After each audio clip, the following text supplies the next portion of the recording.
So we'll go ahead with next question. An electric charge Q is placed at the center of a cube of side A. हमारे पास एक cube है, उसके centre पे एक charge है ए, sorry एक charge है क्यू, और जो क्यूब है उसका साइड लेंथ ए दिया हुआ है. The electric flux on one of its faces will be electric flux on one of its faces. बहुत सिंपल क्वेश्चन है. ऑफ कोर्स अगर आपको गॉस लॉ पता होगा तो सिंपल क्वेश्चन है. तो व्हाट यू हैव इज, एक क्यूब है हमारे पास. तो you have a cube and all of you know cube has 6 square faces. 6 होते हैं ना, 6 होते हैं ना. क्यूब के कितने फेस होते हैं? 6. 6 स्क्वायर फेसेस. तो यू हैव 6 स्क्वायर फेसेस. इसके सेंटर पे इसके सेंटर पे एक चार्ज है. सेंटर पे एक चार्ज है और आपको पूछा है what is the flux to each face. On one face मतलब each face. What is Gauss law? Total flux equal to charge enclose upon epsilon 0. ये है टोटल फ्लक्स. तो ये जो पॉजिटिव चार्ज है सेंटर पे, इसका electric field lines will go away, है ना. जो कि electric field lines due to positive charge क्या होता है? अवे होता है. अवे होता है ना. तो इलेक्ट्रिक फील्ड लाइंस ये इन दोनों सरफेस से पास होगा, ये इन दोनों से भी पास होगा, मतलब side wise, top bottom, front end back. तो जो टोटल फ्लक्स है it is passing through 6 faces. ऐसे ही है. Flux is passing through front face, back face, side faces, up face and down face. हमको क्या पूछा है? Flux through flux through each face. One of the face मतलब each face. तो एक face में से कितना फ्लक्स जाएगा? Divide by 6. अरे बहुत सिंपल क्वेश्चन है. आपके पास एक क्यूब है, क्यूब के सेंटर में एक चार्ज है. पॉजिटिव चार्ज का इलेक्ट्रिक फील्ड लाइंस अवे होता है. अवे होता है तो 6 के 6 फेसेस में से फ्लक्स पास होगा. आपको पूछा है एक फेस में से कितना फ्लक्स है. तो flux through each face is equal to total flux by 6. Total flux by 6. What is total flux? Charge enclose upon epsilon 0. तो चार्ज एनक्लोज अपॉन एप्सिलॉन 0 और 6. What is charge enclose? Q. तो Q upon 6 epsilon 0. Option number A. खत्म. Simple question, done. इसमें और एक type का question आता है जिसमें चार्ज क्यूब के सेंटर में नहीं, it is kept at one of the corners. तो ऐसा क्वेश्चन आएगा, शायद सेट में होगा तो होगा. They give you charge which is kept at one of the corners and they'll ask you what is the flux through each cube. तो उस टाइप के क्वेश्चन को कैसे सॉल्व करना है आगे देखेंगे. Next question. The inward and outward electric flux. Inward मतलब अंदर आने वाला, आउटवर्ड मतलब बाहर जाने वाला. Okay. Inward and outward electric flux for a closed surface in units of Newton meter square per coulomb are respectively 8 into 10 raised to 3 and 4 into 10 raised to 3. Then the total charge inside the surface is. Again a very simple question. Inward flux कितना है? 8 into 10 raised to 3 Newton meter square per coulomb. Outward flux कितना है? I think 4 into 10 raised to 3 Newton meter square पर coulomb. आपको पूछा है what is the net charge. तो according to Gauss law, net flux क्या होता है? Charge upon epsilon 0. Charge enclose upon epsilon 0. ऐसा होता है ना. What is net flux? Net flux क्या आएगा? What is the meaning of inward and outward? Surface के अंदर कितना आ रहा है और सरफेस से बाहर कितना जा रहा है. फॉर एग्जाम्पल, अगर मैंने आपको 100 रुपीज दिए और आपने 50 रुपीज खर्चा कर दिया तो कितना बचा आपके पास? तो वही है इधर. इनवर्ड फ्लक्स कितना है? 8 into 10 raised to 3. आउटवर्ड कितना है? 4 into 10 raised to 3. तो नेट फ्लक्स कितना होगा? Inward minus outward. तो net flux is inward flux minus outward flux, charge enclose upon epsilon 0. तो ये 8 into 10 raised to 3 minus 4 into 10 raised to 3 मतलब 4 into 10 raised to 3 charge enclose upon epsilon 0 हो गया. तो what you will have from here is charge enclosed equal to 4 into 10 raised to 3 epsilon 0. epsilon 0 की value दी है कि आपको नहीं, लेकिन आपको पता होना चाहिए इन, अच्छा इन टर्म्स ऑफ epsilon 0 ही है, हो गया फिर done. What is the answer? A कि बी कि सी कि डी? Option number D. हाँ क्यों? क्यों? क्योंकि तुम कभी भी गॉस लॉ में आउटवर्ड फ्लक्स कंसिडर करते हो. ऐसा किया था कि हमने यहाँ पे क्या किया था, चार्ज इनसाइड था, तो जो फ्लक्स है आउटवर्ड है कि इनवर्ड है? आउटवर्ड. तो कभी भी याद रखना, नॉर्मली तुम इसको आउटवर्ड माइनस इनवर्ड लिखते हो, तो ये आउटवर्ड माइनस इनवर्ड ऐसा आएगा. अगर ऐसा आएगा तो ये 4 यहाँ पे 8 सेकेंड टर्म में, तो अगर ऐसा लिखोगे तो आंसर किसके साथ आएगा? माइनस साइन के साथ आएगा. तो -4 into 10 raised to 3 epsilon 0. Option number D हो गया.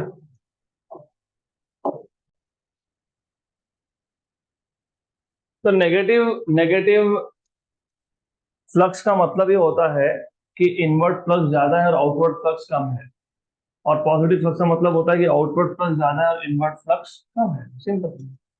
अगला क्वेश्चन.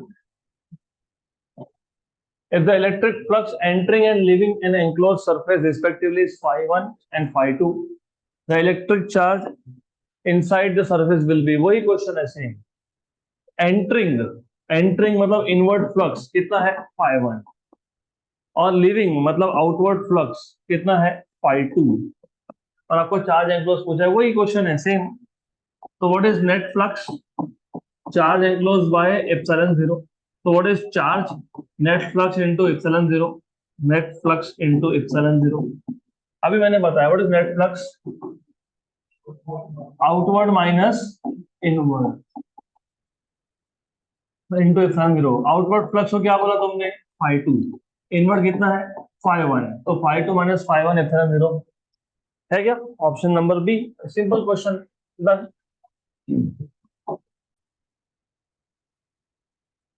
अगला क्वेश्चन. ये सिंपल सा क्वेश्चन है, ये भी जोक है. ये जोक क्यों है? क्योंकि तुमने अभी अभी जस्ट तुमने फाइंड नहीं किया what is the flux through each space, किया ना? तो वही क्वेश्चन है ये. A charge Q is located at the centre of a cube, the electric flux through any phase, क्या था इसका आंसर? Q upon 6 epsilon 0. मैं इसको ऐसा लिखूं क्या? 4 पाई से मल्टीप्लाई डिवाइड करके लिखूं क्या इसको? मैं लिख सकते हैं ना? हाँ तो हो गया आंसर डन, खत्म. कुछ नहीं है, वही ऐसे 4 पाई एडजस्ट किया है, तो 4 pi Q upon 6 into 4 pi epsilon 0. Option number A खत्म डन. गॉस लॉ के क्वेश्चंस वैसे भी बहुत सिंपल है, overall they are very simple.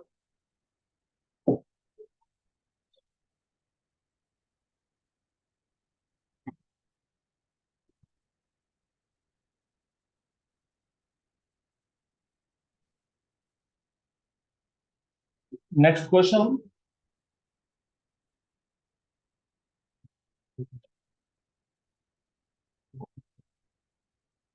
shown below is a distribution of charges. The flux of electric field due to these charges through the surface S is. कौन बताएगा इसका answer? अरे easy question है. क्या पूछा है आपको? क्या पूछा है? ये जो एस सरफेस है, इसमें से कितना फ्लक्स पास हो रहा है? What is Gauss law? What is Gauss law? Flux equal to charge enclosed upon epsilon 0. ये सरफेस एस में कौन से दो चार्जेस एनक्लोज्ड है? प्लस क्यू और प्लस क्यू. ये और एक प्लस क्यू कहाँ है? वो बाहर है. अंदर कितने चार्जेस है? दो है, plus Q and plus Q. तो Q plus Q upon epsilon 0, तो क्या आ जाएगा? 2 क्यू अपॉन एप्सिलॉन 0 है क्या आंसर में? Option number B. अगर ऐसा होता तो 3 क्यू बाई एप्सिलॉन 0. और अगर मान लो ये सरफेस एस होता और ये एस डैश होता, तो एस से कितना आता, Q upon epsilon zero. If imagine अगर यहाँ पे सरफेस होता तो क्या आता, जीरो। डन। चलो,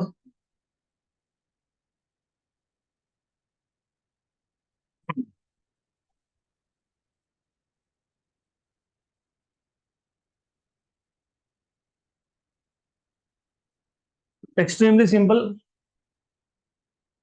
अगला question, next question.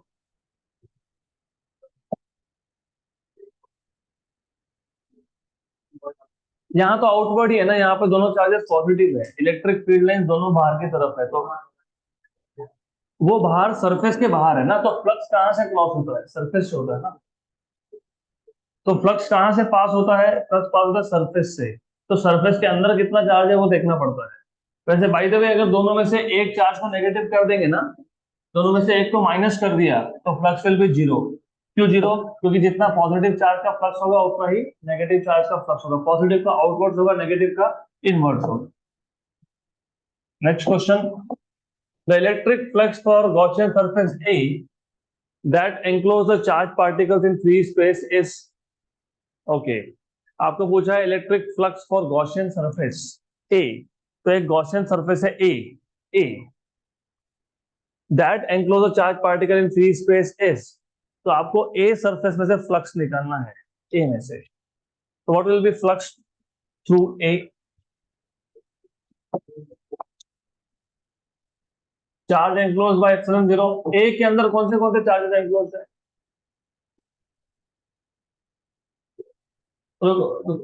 Yes you tell me, बताओ। या red hoodie, yes tell me, maroon. A surface के अंदर कौन सा चार्ज एंक्लोज है, diagram is in front of you. A, Gaussian surface A के अंदर कौन सा चार्ज एंक्लोज है, गॉसियन सरफेस ए के अंदर कौन से चार्जेस हैं, Q3। What about Q1 and Q2, वो ए में नहीं है क्या, वो है कि नहीं ए में। गॉसियन सरफेस ए के अंदर सिर्फ Q3 है क्या, Q1 Q2 है, ओके। तो what is total charge enclose, Q1 plus Q2 plus Q3 upon epsilon zero. What is Q1, -14, n मतलब नैनो, 10⁻⁹, 10⁻⁹ होता है वो, तो ये आ गया -14। What is Q2, 78.85, 78.85। Q3, what is Q3, -56, -56, और नैनो कूलम का 10⁻⁹ यहाँ पे लिख देंगे, divided by epsilon zero. What is the value of epsilon zero, पता है, 8.85 इंटू 10⁻⁻12, यही होता है ना। -14, -56, -70, -70 प्लस 78.85 मतलब 8.85 अपॉन 8.85, ये तो हो जाएगा कैंसल आउट। ऊपर 10⁻⁹ है, नीचे 10⁻⁻12, तो कितना बचा, 10⁻3, तो 10⁻3 है। हाँ, ऑप्शन ए बी, वो तुमको सिर्फ they have given you this intentionally so that you need to know what are the units of electric flux। Electric flux के यूनिट्स क्या होते हैं, फ्लक्स क्या होता है, charge upon epsilon zero. Charge होता है कूलम में, एप्सिलॉन जीरो तुमको पता नहीं, कोई बात नहीं। What is force, 1/4 pi epsilon zero Q1 Q2 by R square. तो what is epsilon zero, 1/4 pi F Q1 Q2 by R square. Q1 Q2 मतलब coulomb square, Q1 Q2 charge into charge, coulomb square, force is in Newton, distance is in metre, तो Newton metre square, बराबर। तो charge था coulomb में, epsilon zero किसमें था, coulomb square पर newton metre square, ये हो गया कैंसल। तो क्या आ गया, न्यूटन मीटर स्क्वायर पर कूलम, न्यूटन मीटर स्क्वायर पर कूलम, ऑप्शन नंबर ए।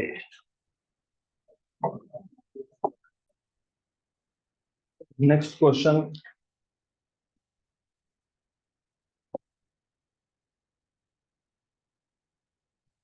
अगला क्वेश्चन,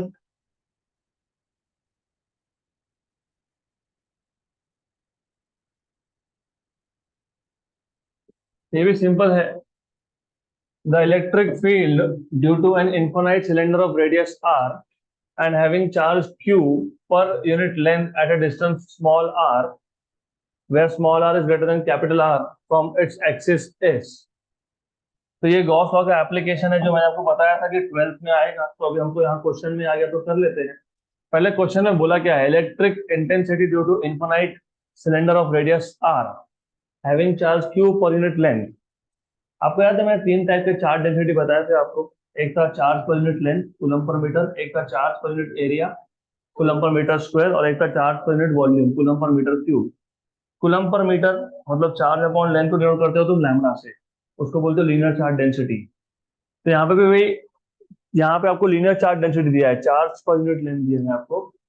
बोला क्या है पहले वो अच्छे से समझ लेते हैं। हमारे पास है एक सिलेंडर। एक्चुअली ये सिलेंडर का थिकनेस बहुत कम है, but I want to draw diagram, that is why मैंने इसको ऐसा दिखाया। एंड रिमेंबर ये इन्फिनाइटली लॉन्ग है, तो this is infinitely long, this is infinitely long. Okay, so you have infinitely long cylinder. Let us say this is axis of the cylinder और आपको radius दिया हुआ है कैपिटल आर। रेडियस क्या दिया है इसका, कैपिटल आर। तो रेडियस इज कैपिटल आर। ये आपका 12th का पहला टॉपिक का दूसरा एप्लीकेशन, गॉस लॉ का सेकंड एप्लीकेशन है ये। Then they are telling you कि देयर इज अ पॉइंट जहां पे तुमको इलेक्ट्रिक फील्ड फाइंड करनी है at a distance small R, और जो स्मॉल आर है वो ग्रेटर देन कैपिटल आर है। लिखा है ऐसा, small R is greater than capital R. मतलब तुम जो इलेक्ट्रिक फील्ड फाइंड कर रहे हो ना, वो इस सिलेंड्रिकल कंडक्टर के बाहर कर रहे हो। तो तीन केसेस बनते हैं, एक होता है सिलेंड्रिकल कंडक्टर के बाहर, एक होता है सिलेंड्रिकल कंडक्टर के सरफेस में, एक होता है सिलेंड्रिकल कंडक्टर के अंदर। तो आपको क्या बोला है, आउटसाइड। तो अगर गॉस लॉ अप्लाई करना है तो गॉस लॉ का मैंने आपको मेथड बताया था। गॉस लॉ का मेथड क्या था, गॉस लॉ यूज करके तुम इलेक्ट्रिक फील्ड कैसे फाइंड करते हो, बताया था ना मैंने। गॉस लॉ से अगर तुमको इलेक्ट्रिक फील्ड फाइंड करना है तो क्या मेथड था, पहले चार्ज को एनक्लोज करो। अब तक तुम देख रहे हो ये सब क्वेश्चंस क्यों लिए होंगे फिर मैंने, मुझे पता है सिंपल क्वेश्चंस है, but then you need to understand कि गॉस लॉ अप्लाई करते हुए पहले चार्ज को एनक्लोज करना पड़ता है। यहाँ पे भी एनक्लोज किया, यहाँ भी एनक्लोज किया, यहाँ पे भी एनक्लोज किया, इसमें भी एनक्लोज किया, यहाँ पे भी एनक्लोज किया, यहाँ भी एनक्लोज किया। तो ये जो पहले 5-6 क्वेश्चन हमने लिए ना, it was, I know it is too simple, लेकिन देन ऐसे टाइप के क्वेश्चन में तुमको पता तो होना चाहिए कि मेथड क्या है। मेथड ये होता है कि तुमको अगर गॉस लॉ चाहिए, गॉस लॉ अप्लाई करना है इलेक्ट्रिक फील्ड फाइंड करने के लिए, तो तुमको पहले चार्ज को एनक्लोज करना पड़ेगा। लेकिन ये जो कंडक्टर है, सिलेंडर है, ये इन्फिनाइटली लॉन्ग है। तो इन्फिनाइटली लॉन्ग है तो हम लोग पूरे के पूरे चार्ज को एनक्लोज कर ही नहीं सकते। तो हम लोग क्या करते हैं फिर, हम लोग एक गॉसियन सरफेस ड्रॉ करते हैं। तुमको याद है गॉसियन सरफेस का शेप क्या होना चाहिए, same as that of conductor. यहाँ पे कंडक्टर का शेप क्या है, सिलेंड्रिकल, तो गॉसियन सरफेस का शेप क्या होगा, सिलेंड्रिकल। तो सिलेंड्रिकल शेप होगा। लेकिन लेकिन ओरिजिनल कंडक्टर जो है वो इन्फिनिटली लॉन्ग है, वो तो हम लोग ले नहीं सकते। We cannot take infinitely long, हम लोग इन्फिनिटली लॉन्ग ले ही नहीं सकते हैं।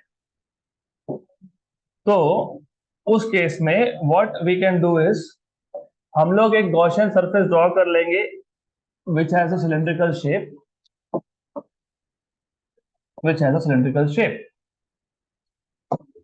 ओके, इसके बाद मैंने आपको बताया था मेथड क्या था। मेथड ये था कि जिस पॉइंट पे आपको इलेक्ट्रिक फील्ड फाइंड करना है, जिस पॉइंट पे आपको इलेक्ट्रिक फील्ड फाइंड करना है, वहां पे आप एक स्मॉल एरिया एलिमेंट लेते हो, इसको डीएस बोलते हो।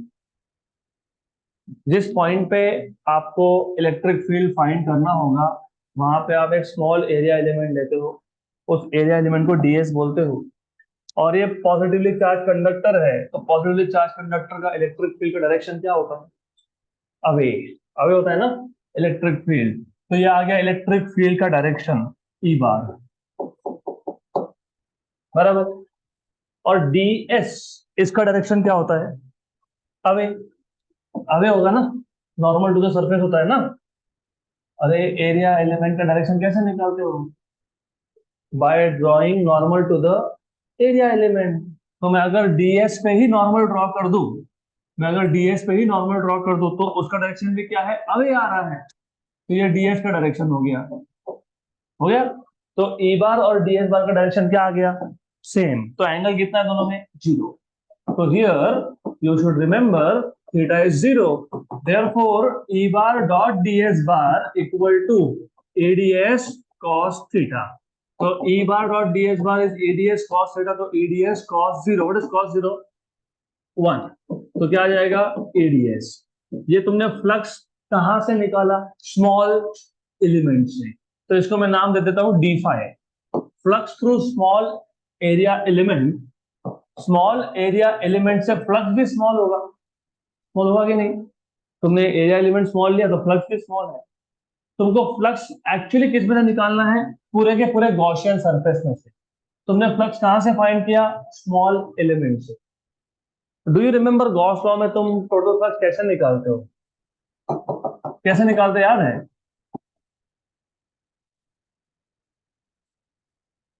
इंटीग्रेशन।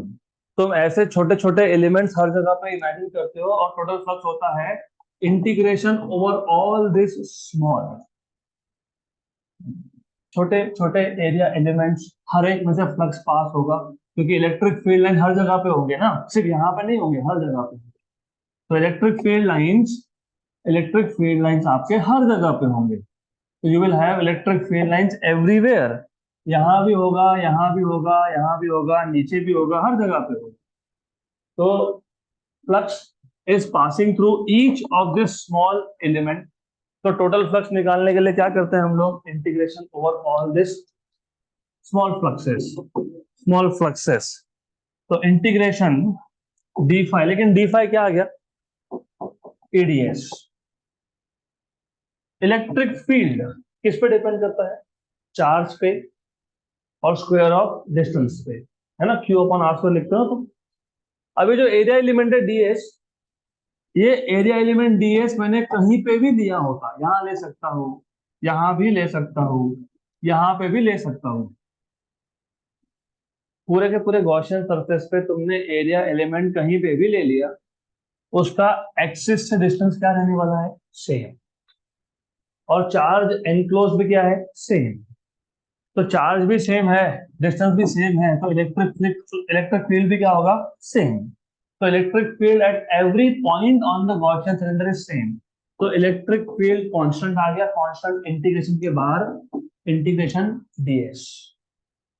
बताओ तो इंटीग्रेशन डीएस मतलब क्या? ये डीएस किसके ऊपर है पहले वो बताओ, ये डीएस है कहाँ पे? गॉसियन। ओके। तो ये जो डीएस है ना, ये हर जगह पे है। It is everywhere on this Gaussian surface. Very good. और अगर मैं इन सबको ऐड करते गया, ऐड करना मतलब इंटीग्रेट करना, तो क्या बन जाएगा? सिलेंडर। वाटर बॉटल है तुम्हारे पास?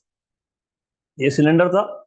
पहले मैंने एलिमेंट यहां लिया था, अब मैं बोल रहा हूँ कि ऐसे एलिमेंट पूरे के पूरे सिलेंडर के ऊपर है और सबको मैं ऐड कर रहा हूँ। इंटीग्रेशन मतलब क्या? एडिशन।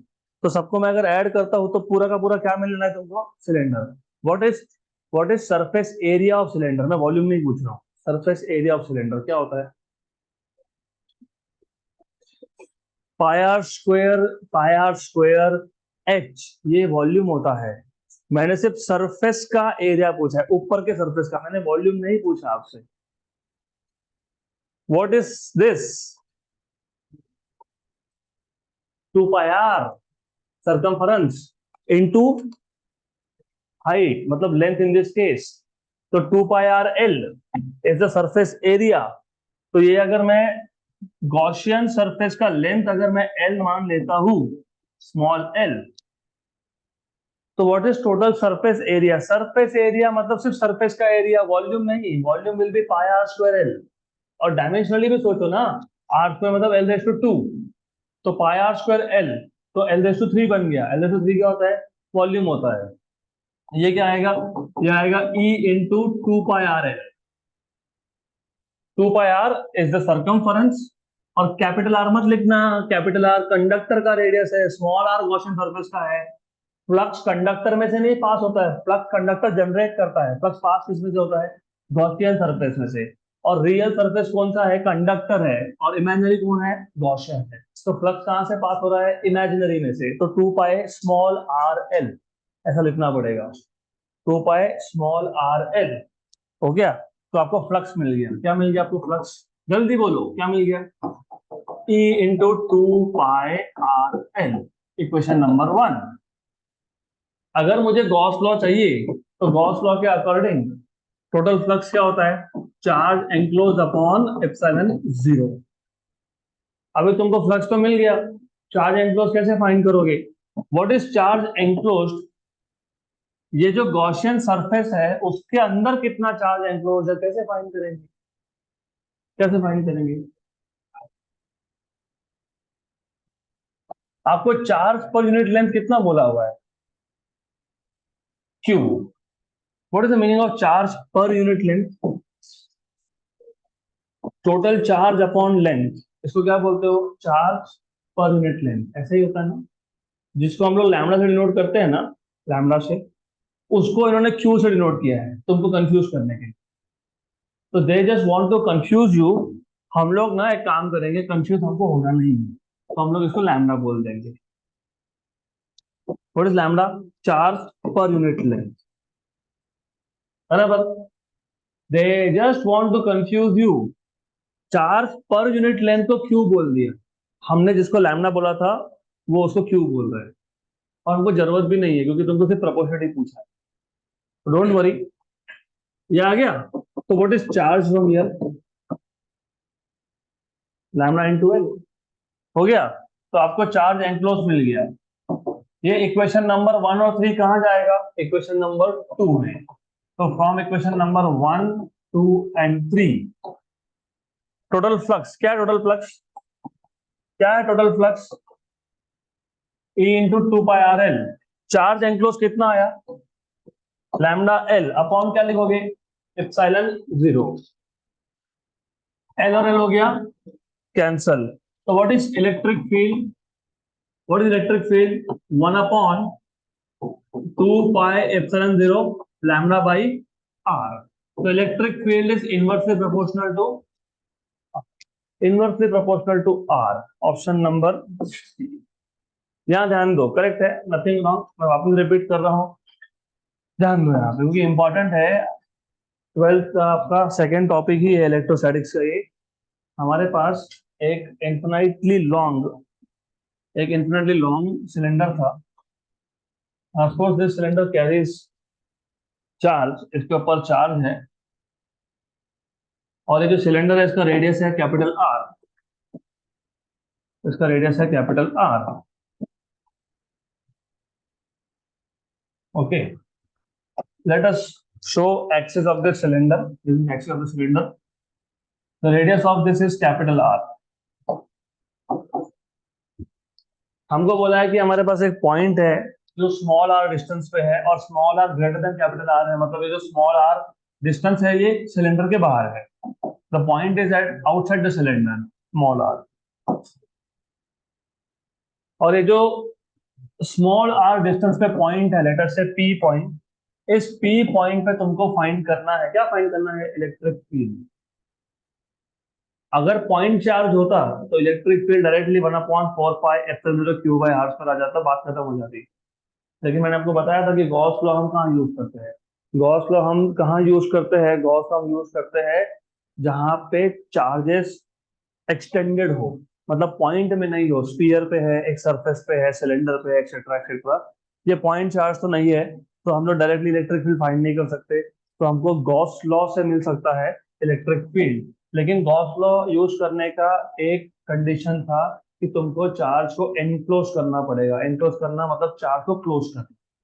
चार्ज को क्लोज करने के लिए हम लोगों को एक इमेजिनरी सरफेस ड्रॉ करना पड़ता है जिसको तुम बोलते हो गॉसियन सरफेस। गॉसियन सरफेस का शेप वही होता है जो कंडक्टर का शेप हो, यहाँ पे कंडक्टर का शेप सिलेंड्रिकल है, तो गॉसियन सरफेस का शेप भी सिलेंड्रिकल होगा, ओके। और ये जो गॉसियन सरफेस मैं ले रहा हूँ इसका लेंथ मान लेंगे L, So this is the Gaussian surface that we are taking into account. This is Gaussian surface in the form of a cylinder. तो हमने क्या किया, हमने इमेजिनरी गॉसियन सरफेस ड्रॉ कर लिया सिलिंड्रिकल शेप में और चार्ज को कर लिया एनक्लोज, और जो गॉसियन सरफेस है इसका लेंथ है एल। फिर by process Gauss law use करने का एक स्टैंडर्ड प्रोसेस है कि जिस पॉइंट पे आपको इलेक्ट्रिक फील्ड फाइंड करना है सबसे पहले वहां पे एक स्मॉल एरिया एलिमेंट कंसिडर करना पड़ता है डीएस, जिस पॉइंट पे फाइंड करना वहीं पे, और वहां पे देखना पड़ता है कि इलेक्ट्रिक फील्ड का डायरेक्शन क्या है, क्योंकि चार्ज पॉजिटिव था तो इलेक्ट्रिक फील्ड का डायरेक्शन होगा अवे। और एलिमेंट का डायरेक्शन डीएस का डायरेक्शन कैसे फाइंड करते हो, by drawing normal to the area. तो normal to the area draw कर लिया डीएस, तो दिख रहा है हमको कि डीएस और ई बार का डायरेक्शन क्या है, सेम है। तो अगर मुझे गॉस लॉ यूज करना है तो मुझे गॉस लॉ पता है कि flux, total flux is charge enclosed bye epsilon zero. तो मुझे अगर गॉस लॉ यूज करना है तो सबसे पहले फ्लक्स फाइंड करना पड़ेगा। ये फ्लक्स कहाँ से आता है, इंटीग्रेशन डी फाई से आता है। तो पहले डी फाई फाइंड करना पड़ेगा। डी फाई क्या था, डी फाई था ई बार डॉट डी एस बार। ई बार डॉट डी एस बार क्या था, एडीएस कॉस थीटा। थीटा क्या है, angle between E and D S, वो तो सेम डायरेक्शन है तो एंगल कितना है, जीरो है। तो डी फाई कितना आ गया, एडीएस, क्योंकि एंगल था zero, cos zero is one, और ये आप सब्स्टिट्यूट करोगे यहाँ पे तो टोटल फ्लक्स क्या हो जाएगा, इंटीग्रेशन एडीएस। ई आ गया बाहर, क्योंकि गॉसियन सरफेस पे तुमने ये पॉइंट कहीं पे भी लिया होता, चार्ज सेम था, डिस्टेंस भी सेम था, मतलब इलेक्ट्रिक फील्ड की वैल्यू सेम थी। इलेक्ट्रिक फील्ड की वैल्यू सेम होना मतलब इलेक्ट्रिक फील्ड कांस्टेंट होना, कांस्टेंट होना मतलब इंटीग्रेशन के बाहर जाना, इंटीग्रेशन डीएस। ये जो डीएस है ये कहाँ पे थे, कंडक्टर पे थे कि गॉसियन सरफेस पे थे, गॉसियन सरफेस। तो ये सारे डीएस को तुम ऐड करोगे तो तुमको क्या मिलेगा, गॉसियन सरफेस। गॉसियन सरफेस क्या है, सिलेंडर है। तो ये जो इंटीग्रेशन डीएस है ये क्या है, गॉसियन सिलेंडर का सरफेस एरिया है। सरफेस एरिया मतलब सिर्फ सरफेस का एरिया, वो होता है 2 पाई r इंटू एल। ये मिल गया आपको टोटल फ्लक्स, इक्वेशन नंबर 2। अब क्या चाहिए आपको, चार्ज एनक्लोज्ड। चार्ज एनक्लोज कैसे फाइंड करते हो, चार्ज पर unit length is charge upon length. इन्होंने सिर्फ तुमको कंफ्यूज करने के लिए लैम्डा को क्यू बोल दिया। कंफ्यूज होने की जरूरत क्या है, हम अपने नोटेशन यूज कर लेंगे। तो it is charge enclosed lambda into L, equation number 3। Equation 2 और 3 इक्वेशन 1 में सब्स्टिट्यूट कर दो। फ्लक्स, फ्लक्स क्या आया, ई इंटू 2 पाई r एल।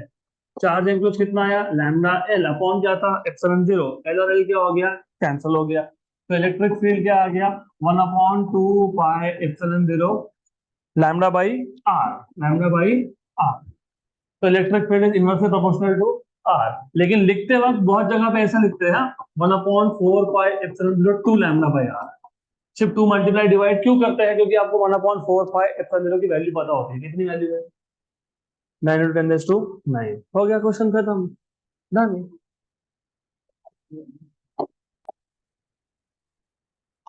नेक्स्ट क्वेश्चन, अगला क्वेश्चन।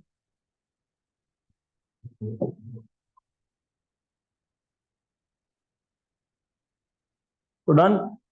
तो अभी ये फॉर्मूला याद रखो, या फिर सॉरी, या तो इसको ऐसा याद रखो, 1/4 pi epsilon zero two lambda by R. इस पे आपको क्वेश्चन सॉल्व करने हैं इन इलेक्ट्रोस्टैटिक्स पार्ट 2। अब ये क्वेश्चन अच्छे से ध्यान दो, हम इसको ओरली सॉल्व कर लेंगे। We are not suppose to waste our time in solving. Charges Q, 2Q, 3Q, 4Q, Q, 2Q, 3Q, 4Q are placed at the corners A, B, C, D of a square as shown in the following figure. The direction of electric field at the center of the square is, सबसे पहले चारों charges positive है तो centre पे electric field सबका away होगा, away होगा कि नहीं, यस। और इलेक्ट्रिक फील्ड किस पे डिपेंड करता है, दो चीजों पे डिपेंड करता है। कौन सी दो चीजों पे, चार्ज और डिस्टेंस। डिस्टेंस तो सेंटर का सब वर्टेक्स से क्या है, सेम है। तो इलेक्ट्रिक फील्ड डिपेंड किस पे करेगा, सिर्फ चार्ज पे। 1/4 pi epsilon zero charge upon distance square, 1/4 pi epsilon zero constant, R square भी कांस्टेंट, क्योंकि चारों वर्टेक्स का सेंटर का डिस्टेंस क्या होता है, सेम होता है। मतलब electric field will purely depend on what, charge. Charge कम तो इलेक्ट्रिक फील्ड कम। तो जो electric field due to q charge है वो अवे होगा सेंटर पे, दिस इज अवे। तो this is electric field due to a. 3Q 3Q, इसका जो इलेक्ट्रिक फील्ड होगा ना वो 3 टाइम्स होगा A के। मतलब बेसिकली बेसिकली ये C पे जो चार्ज है उसका इलेक्ट्रिक फील्ड ज्यादा है, AC। करेक्ट। तो ये दोनों अपोजिट वेक्टर है कि नहीं है? Very good. तो दो अपोजिट वेक्टर का रिजल्टेंट क्या होता है? क्या होता है? सब्ट्रैक्शन। तो सब्ट्रैक्शन में डायरेक्शन किसका जाएगा? ईसी का कि ईए का? क्या आएगा? ईसी का। तो जो रिजल्टेंट है ना, एक काम करते हैं, इसको ई1 बोल देते हैं या इसको ई डैश बोल देते हैं। What is E dash? E dash is resultant of किसका? किसका रिजल्टेंट है ये? ई ए और ईसी का। करेक्ट। सिमिलरली बी का बी का electric field will be away, away. तो ये आ जाएगा ईबी। और डी का भी अवे, लेकिन डी पे चार्ज कितना है? 4Q। 4Q है कि नहीं? और बी पे कितना है? 2Q। तो किसका ज्यादा है? हाँ, किसका ज्यादा है? Very good. ये आ जाएगा ई डी। ईडी बड़ा कि ईबी बड़ा? हाँ, ई ई डी। Very good. तो ये आ जाएगा ई डबल डैश, ई डबल डैश। तो ई डबल डैश किसका किसका रिजल्टेंट है? ईबी का और ईडी का। और ये जो ई डैश और ई डबल डैश है ना, ये दोनों ये दोनों क्या है? मैग्नीट्यूड वाइज सेम है। क्यों? 3Q माइनस क्यू मतलब कितना? 2Q। 4Q माइनस 2Q मतलब कितना? 2Q।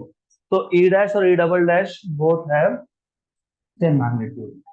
Very good. तो what will be direction?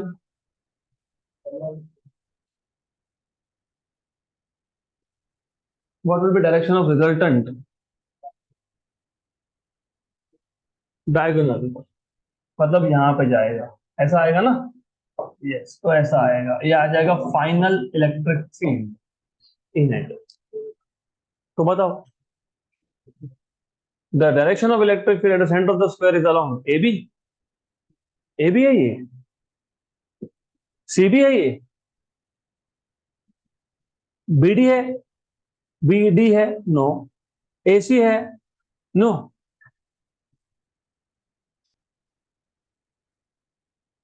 Is along, is along C B. C B. ये कहाँ पॉइंट कर रहा है? नीचे। सीबी भी कहाँ पॉइंट कर रहा है? नीचे। तो it is parallel to CB. तो आंसर क्या आएगा? सीबी। किसको पैरेलल है ये? सीबी को पैरेलल है ना।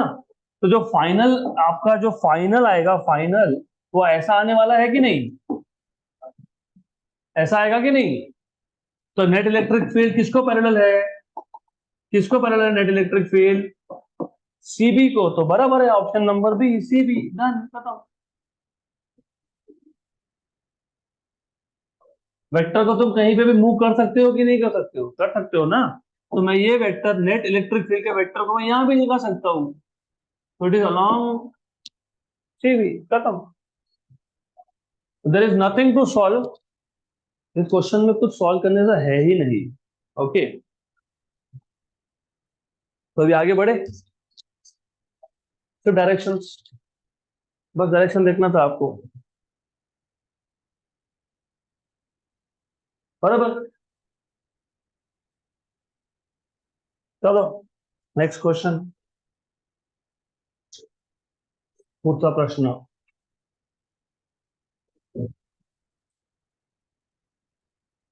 Infinite charges of magnitude q are lying at 1, 2, 4, 8, 16, 32, 64, 128, 256, 512, चलते जाओ। On x-axis, the value of electric field at x equal to 0 due to these charges will be। तो हमारे पास infinite number of charges है। कहाँ कहाँ पे है? 1 पे है, फिर 2 पे है, फिर 4 पे है, उसके बाद 8 पे है, and so on so fourth. और आपको इलेक्ट्रिक फील्ड फाइंड करना है यहाँ पे। पहला चार्ज 1 पे था, इसको R1 बोल देंगे। दूसरा चार्ज 2 पे था, इसको R2 बोल देंगे। तीसरा चार्ज 4 पे, इसको R3 बोल देंगे। So on so forth. आपको पूछा है what is the electric field. और चार्ज चार्ज कितना है Q, चार्ज कितना है Q। तो electric field at origin, what is electric field at origin? It is electric field at origin due to first charge plus electric field at origin due to second charge plus due to third charge plus due to fourth charge, so on so forth. What is electric field? 1 upon 4 pi epsilon 0 Q by R1 square plus 1 upon 4 pi epsilon 0 Q by R2 square plus 1 upon 4 pi epsilon 0 Q by R3 square and so on so forth. 1 upon 4 pi epsilon 0 सब में से common, Q भी common, 1 by R1 मतलब 1 by 1 square, 1 by R2 मतलब 1 by 2 square plus 1 by 4 square plus 1 by 8 square, so on so forth.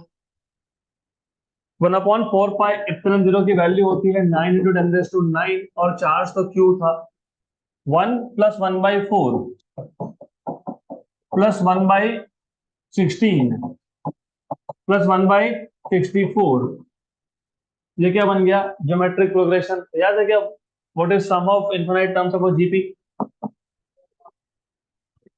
हाँ, a upon मतलब first term upon 1 minus r, r is common ratio, कितना common ratio है? 1 by 4, 1 by 4। Okay, what is 1 minus 1 by 4? 3 by 4, तो 9 into 10 raised to 9 cube 3 by 4, तो ऊपर आ गया 4, 1 जा and 3 जा, 3 4 जा 12, तो 12 into 10 raised to 9 cube Newton पर कूलम या फिर वोल्ट पर मीटर। 12 into 10 raised to 9 है, 12 into 10 raised to 9 Q Newton पर coulomb, option number A.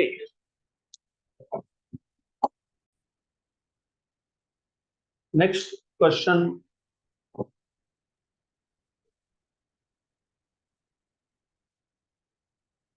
infinite line charge, infinite line charge produces a field of 7.182 into 10 raised to 8 newton per coulomb at a distance of 2 centimeter. The linear charge density is, तुमको मैंने अब भी बोला था कि long straight wire या फिर long straight cylinder, उसका इलेक्ट्रिक फील्ड का फॉर्मूला याद रखो, 2 लैम्डा बाई आर। और आपको पूछा है what is linear charge density, मतलब क्या पूछा है? लैम्डा पूछा है। सिंपल, ई की वैल्यू दी है, कितनी ए की value? 7.182 into 10 raised to 8, what is 1 upon 4 pi epsilon 0 9 into 10 raised to 9 into 2 into lambda upon 2 centimetre, centimetre मतलब 2 into 10 raised to minus 2 metre, cancel and cancel. Okay, यहाँ पे 10 raised to 9 है, यहाँ पे 10 raised to 8 है, तो ये तो स्ट्रेट फॉरवर्ड कैंसिल हो गया। और ये जो 10 है, ये 10, ये भी नीचे आके 10 रेस टू माइनस 3 हो जाएगा ना, 10 और 10 रेस टू माइनस 2 माइनस 3, तो 10 रेस टू माइनस 3 यहाँ पे आ जाएगा, इधर यहाँ आ जाएगा, तो 7.182 into 10 raise to minus 3 divide by 9, correct, बराबर। 7 पॉइंट समथिंग डिवाइड बाई 9, तो 0 पॉइंट समथिंग आएगा ये, क्योंकि न्यूमरेटर बड़ा है, डिनोमिनेटर सॉरी न्यूमरेटर छोटा है, डिनोमिनेटर बड़ा है, तो 0 पॉइंट समथिंग आ गया आंसर, आ गया, ऑफकोर्स आ गया। नहीं, देखो बताता हूँ, 7.182 डिवाइड बाय 9, 7.182 डिवाइड बाय 9 कितना है? 0.798, 0.798 इंटू 10 टू माइनस 3, मतलब कितना? 7.98 इंटू 10 टू माइनस 4, क्या? कूलम पर मीटर। तो ऐसा कोई एक ऑप्शन में होना चाहिए, option number B. So that's it for today, and that is the end of electrostatics.